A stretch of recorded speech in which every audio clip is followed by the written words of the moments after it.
My life was a fortress of routine, built on the foundations of solitude and silence.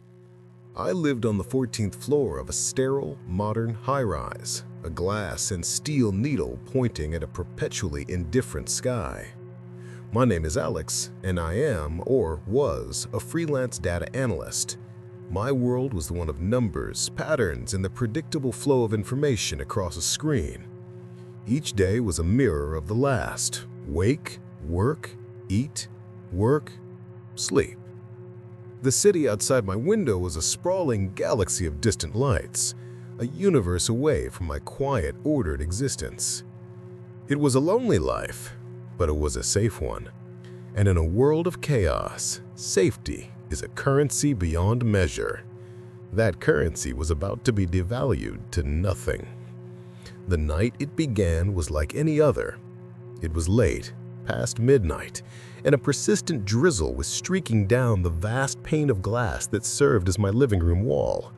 I was hunched over my laptop at the kitchen table, the glow of the screen painting my face in a pale, artificial light. The project was finally done. As a small reward, I'd ordered my favorite late-night Thai food. It was late, even for them, and I was starting to get impatient. My phone buzzed, a harsh, angry sound against the polished wood of the table. An unknown number.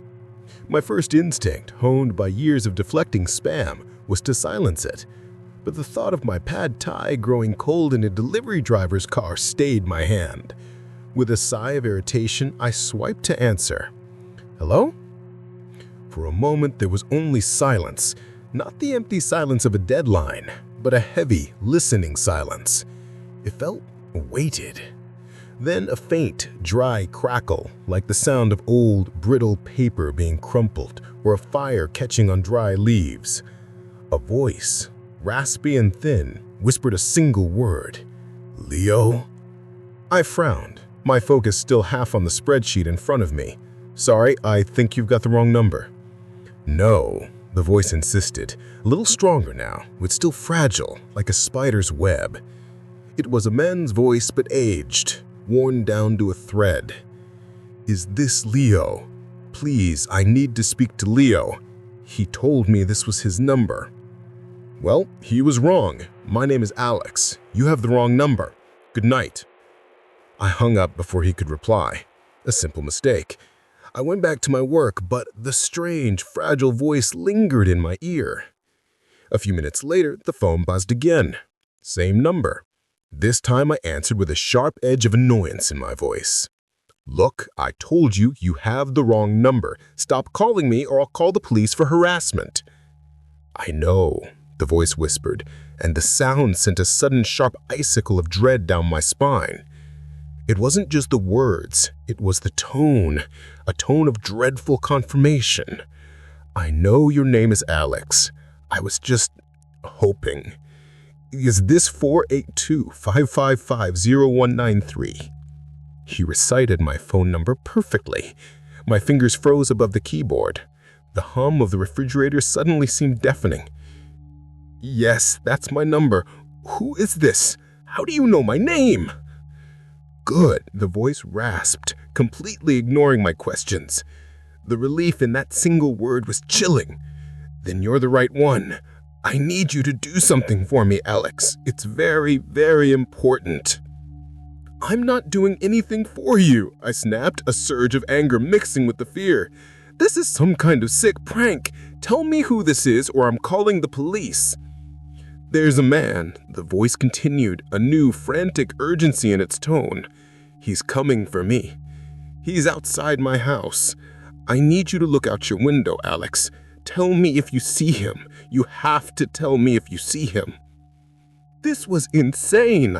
I live on the 14th floor. There's no outside my house, just a sheer dizzying drop to the rain-slick street below. I think you're confused, I said, trying to keep my voice steady, authoritative. I live in an apartment building. There's no one outside my window. Please, the voice begged, and now it was filled with a genuine gut-wrenching terror that felt far too real for any prank. He's tall. He wears a long, dark coat, even in the summer. And he doesn't have a face, just smooth skin. like polished bone, like a mannequin that's been left in the sun too long. Please, Alex, just look. He waits in the shadows. He's always waiting. Leo told me. He said the one before him saw it too. You have to be sure, Alex. For my sake, for your own. That last part, for your own, sent another shiver through me. Against my better judgment, compelled by the raw, infectious fear in that voice, I stood up. My legs felt stiff, robotic. I walked to the large floor-to-ceiling window. The city lights glittered below, a beautiful, indifferent tapestry. I looked down at the bustling street, the river of headlights and taillights flowing smoothly. Nothing out of the ordinary. I scanned the rooftops of the adjacent buildings, their dark, wet surfaces reflecting the neon glow of the city. They were empty. There's no one there, I said into the phone, my breath fogging the cool glass. I'm looking right now. The street is busy, but there's no one standing around. You're safe. Are you sure? The voice pleaded desperately. Look closer. He hides in the doorways. He pretends to be a statue. He doesn't move, not until you see him. You have to be sure. I pressed my face against the glass, my eyes straining, scanning every dark alley, every recessed doorway, every deep shadow cast by the towering buildings. Nothing. Just the usual late-night city life. A few people hurrying under umbrellas, a taxi splashing through a puddle. No tall man, no dark coat, no blank, featureless face. I'm absolutely sure, I said, with finality I hoped would end the conversation. There is no one there. You're mistaken. Now I'm hanging up. There was a long, drawn-out pause on the other end of the line. The dry, crackling sound returned, louder this time, like a fire consuming dry tinder. Then, a sound that wasn't a word. A wet, choked gurgle, followed by a long, slow, shuddering sigh. It wasn't a sigh of pain or fear. It was a sigh of profound, absolute relief. The line went dead. I stood there for a full minute, the dead phone pressed to my ear, my own wide-eyed reflection staring back at me from the dark glass. A prank. A sick, twisted, and incredibly convincing prank. I blocked the number, my hands trembling slightly. I tried to shake it off, but the genuine terror in that voice and that final relieved sigh had burrowed into my brain and refused to leave. My food arrived. I paid the delivery guy, my hands still shaking. I tried to eat, but my appetite was gone. I couldn't shake the feeling of being watched. I went back to the window, scanning the street below. Nothing. I was being paranoid. It was just a prank. I decided to do what I do best, research. I opened my laptop and started searching. Scary phone call prank. Wrong number horror. The results were predictable. Creepypastas, short films, stories about ghostly calls from the dead. None of them matched the specifics. None of them mentioned a tall man in a dark coat or a face like smooth bone. None of them had that strange, terrifying detail about passing the curse along. I dug deeper, using more specific such terms. Faceless man in dark coat, phone call curse. I waded through pages of such results, my analyst's brain kicking into high gear, looking for patterns, for connections. I found a few scattered forum posts, years old, on obscure paranormal message boards. A user in Germany describing a call from a frantic woman asking him to look out his window for a Mann ohne Gesicht. A post from a student in Japan about a noperabo, a faceless ghost, and a strange phone call her friend received before disappearing. Each story was slightly different, but the core elements were there. The call, the description of the faceless man, the plea to look outside. And in each case, the post was the user's last. Their accounts were inactive, their digital footprints ending abruptly. I felt a cold knot tighten in my stomach. This was more than a prank. This was a pattern, a global digital ghost story playing out in the real world, and I was the newest character. I spent the next hour glued to my screen, falling down a rabbit hole of urban legends and modern folklore. I read about mimetic hazards, ideas that spread like viruses and could cause real-world harm. I read about tulpas, entities created by collective thought. Was this what the Faceless Man was? A creature born from these scattered stories, given life by the fear of those who heard them?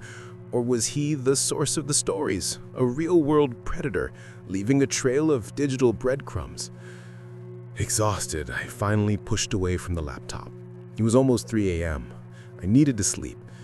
But as I stood up, I glanced out the window one last time, and my blood ran cold. There, across the street, standing in the deeply shadowed doorway of the closed bookstore, was a man. He was tall. He was wearing a long dark coat, the collar turned up against the rain that had long since stopped. And even from this distance, under the dim, hazy glow of the streetlights, I could see it. His face was a smooth, featureless, bone-white blank. I didn't scream. I didn't move. I just stood there, frozen, my mind refusing to process what my eyes were seeing. It was him. He was real. And he was looking right at me. I stumbled back from the window, my heart hammering against my ribs. I slammed the door to my bedroom, locked it, and huddled under the covers, my body shaking uncontrollably. I didn't sleep. I just lay there, listening to the sounds of the city, imagining the Faceless Man crossing the street, entering my building, taking the elevator up to the 14th floor. Every creak of the building, every distant siren was the sound of his approach. But it didn't come. The sun rose, and the city came to life. I crept out of my room, my body aching with exhaustion and fear. I went to the window, my heart in my throat. He was gone. For a moment, I felt a wave of relief. Maybe I had imagined it. Maybe I had fallen asleep at my desk and dreamed the whole thing. But then my phone buzzed. A new number. I stared at it, my blood turning to ice water in my veins. I knew I shouldn't answer, but I had to know. My hand, moving as if with a will of its own, answered the call. Silence. The same heavy, listening silence as before. Then a new voice, a woman's voice, trembling with a fear I recognized all too well. "Hello? Is this Alex?" "Who is this?" I whispered, my own voice barely audible, a dry rasp in my throat. "My name is Sarah," she sobbed, her voice breaking. "I don't know how I got this number. I was just called by a man. He told me to call you. He said you would know. There's a man outside my house. He's tall, he wears a dark coat, and he doesn't have a face. The person who had this number before, they told me to call you. They said you would know what to do. Please, can you look out your window? Can you tell me if he's still there?" And in that horrifying moment of clarity, I finally understood the true nature of the curse. The man on the phone wasn't the first victim. He was just the latest link in a chain of wrong numbers that were always the right numbers. A horrifying, supernatural network of lookouts, of canaries in a coal mine, passing the warning and the curse down the line. The Faceless Man wasn't hunting them. He was hunting the person at the end of the chain. He was hunting me. The man who had called me, the man that I had pitied, hadn't been gurgling his last breath. He was sighing in relief. Because my answer in my phone, by looking out my window, by confirming the Faceless Man's location for him, I had unknowingly accepted the transfer. I had taken his place. The curse, the attention of that thing had been passed on. He was free, and now it was my turn. My phone is buzzing again. A new number. I don't know who it is, but I know what they're gonna ask. They're gonna ask me to look out my window. They're gonna ask me if the Faceless Man is still there. And I have a choice.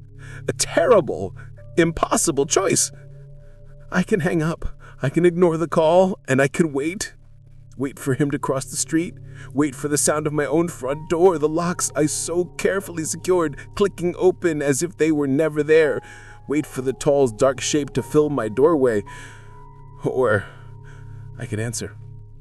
I can tell them what they want to know.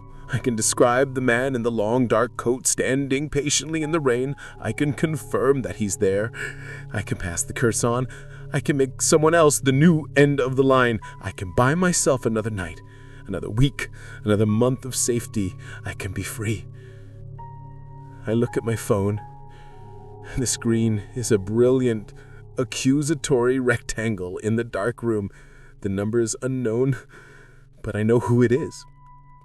It's the next person in the chain. It's my replacement. It's my victim. I think I'm going to answer. I have to. I don't want to die. I'm so sorry.